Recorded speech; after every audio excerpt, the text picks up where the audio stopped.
ॲथरच्या दमदार स्कूटर्स आता कुडाळमध्ये. ॲथर 450 आणि ॲथर रिस्टा. आजच भेट द्या Ather showroom, Mumbai Goa highway, Kudal. Hotel spice कोकणच्या समोर. संपर्क 9730 10 64 77. मार्च महिन्यात झालेल्या प्रसूतीवेळी इथल्या कर्मचाऱ्यांनी मोफत दिला जाणारा सर्जिकल धागा बाहेरून आणायला का सांगितला, तो कोणी सांगितला, कशासाठी सांगितला, असे सवाल आरोग्य कृती समिती सिंधुदुर्गकडून करण्यात आलेत. उपजिल्हा रुग्णालयाचे प्रभारी वैद्यकीय अधीक्षक डॉक्टर संदीप सावनेंना त्यांनी याबाबत जाब विचारला. यावेळी मी नुकताच पदभार स्वीकारला असून आताच्या घटनांबद्दल सांगू शकतो. 2 महिन्यांपूर्वी तो धागा कोणी आणायला सांगितला हे सांगू शकत नाही, असं मत प्रभारी वैद्यकीय अधीक्षक डॉक्टर संदीप सावने यांनी व्यक्त केलं आहे.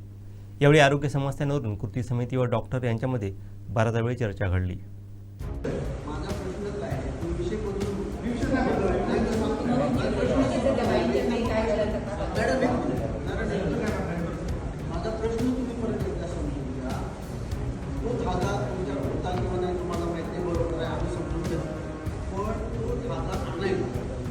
कोणीतरी सांगितलं असेल तर तुमच्या कर्मचाऱ्यांनी सांगितला तो कोणी सांगितलं हा माझा प्रश्न.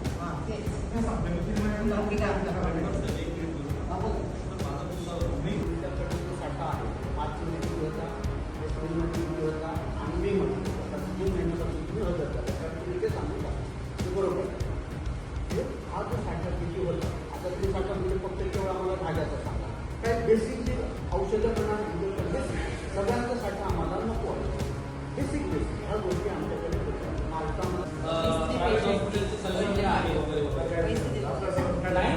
महत्वाचा विषय मला एक सांगा.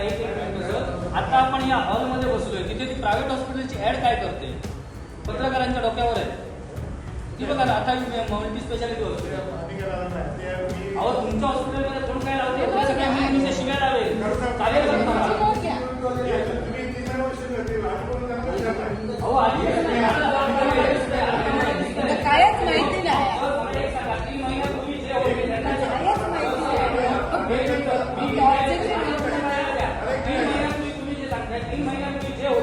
त्यांना जे कमिशन मिळत होतं ते तुम्हाला कंटिन्यू झालंय का? नाही तर मी कॉल करून त्यांना कंटिन्यू करायला सांगतो. मग साड्याला लावती आहे तुमचे सेक्युरिटी नसतात काही ते उद्या सकाळी आम्ही कोणतरी येऊन इथे दारू पिईल तुम्हाला माहिती नाही का? ते तुम्हाला ते माहिती नाही का? पुढे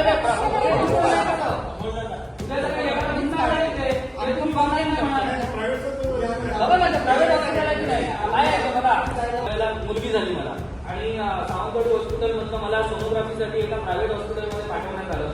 आता तुम्ही समजून घ्या कोणाचं नाव काय ते.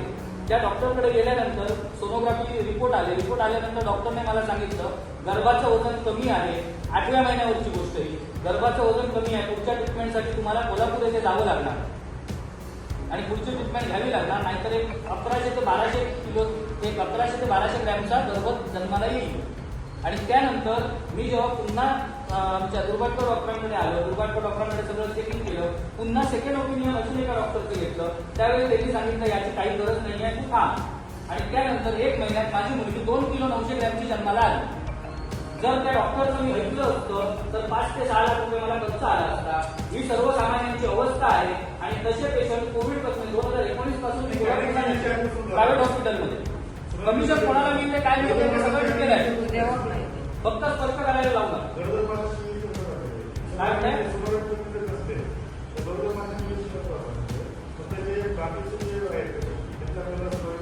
नाही मग गरोदर मातांची कोण करतात? रेडिओलॉजिस्ट तुमच्याकडे काय नाही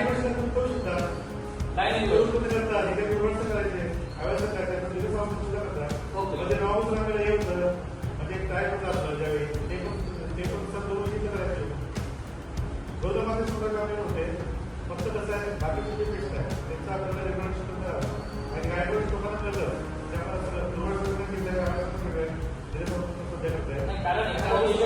कोल्हापूरला रिपोर्ट झाला. सर मी स्वतः ॲम्ब्युलन्स वाला आहे. मी आतापर्यंत एवढी वर्ष या सगळ्या क्षेत्रात आहे. मला माहिती आहे कुठल्या हॉस्पिटलला किती कमिशन आहे कसं काय चालतंय.